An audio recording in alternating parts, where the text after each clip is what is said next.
Hey, my name's David and welcome to my YouTube channel. The purpose of this channel is to help me grow as a communicator. At least right now, I'm going to be continuing to add different challenges as I am building this channel. But right now I'm learning how to communicate better. And through that process, I'm following a YouTuber whose name is Vinh Giang. And I highly recommend checking him out if you haven't yet. I'll have a link to his YouTube channel in the description down below. Feel free to go check him out.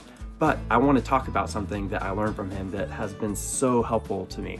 I've actually, just the other day, I was talking to my cousins about this because we all kind of live in a space close to each other, great community. But they came over to my house and we're just kind of hanging out. I'm like, hey, I'm learning about communication and it's been so much fun. And probably one of the biggest things, like the one thing I've learned that has helped me the most has been this concept that your voice is more than a tool. And Vinh Giang puts it this way. He says, look, what do you do with a hammer? Use it to hammer nails. What do you do with a screwdriver? You screw in screws with it. So use it to screw in screws. And then what do you do with a saw? Well, you might use it to saw boards. But the idea is that you're using it. And it's that key word, use, that is the problem. A lot of us just go through life using our voice. But then he asked the question of, what do you do with a piano? Well, you play it. I mean, what do you do with a guitar? You use it, or you play music with it. What do you do with a trombone? Well, use it to play some crazy, awesome music. And so that's the idea, is that instead of thinking about your voice as something that you just use, you need to start thinking about your voice as something that you play.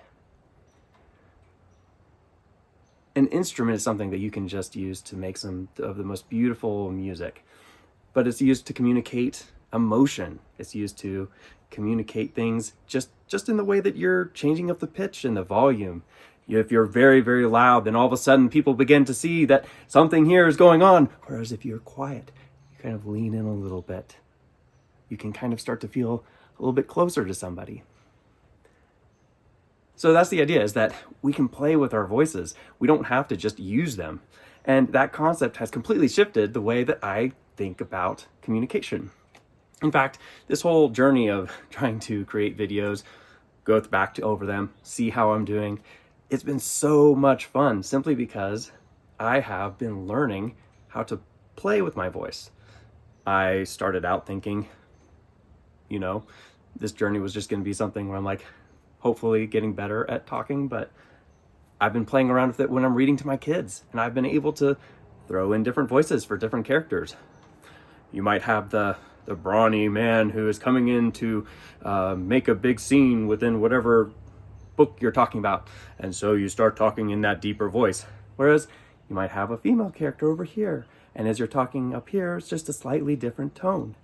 And I'm not very good at doing female voices yet, but at least it's different than way down here. And so you get to have fun, and you can actually use a completely different range. Like, I didn't know I could talk way up here and it'd still be okay. I mean, it probably doesn't sound great still, but I'm learning.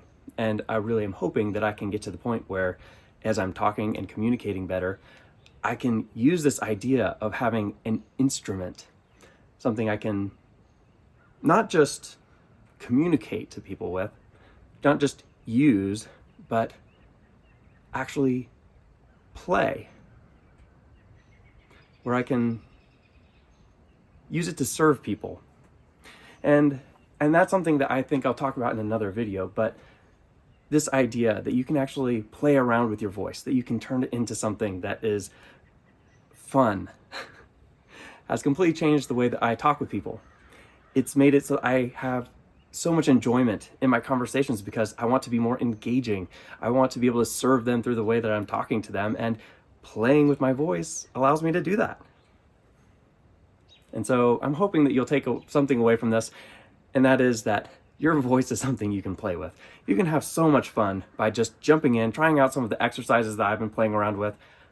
It has been a blast so far, and I know I'm not great at it yet, but you should jump in, give it a shot. I mean, my goodness, I'm still trying to figure out how to be more natural in front of a camera, but all of this stuff has been so fun.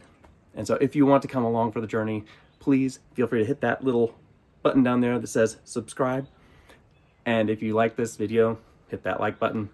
And then if you want to comment, feel free to do that too. Any encouragement would be great.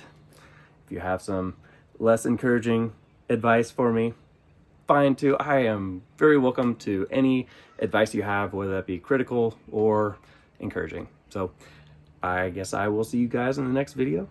Have fun playing around with your instrument. David, out.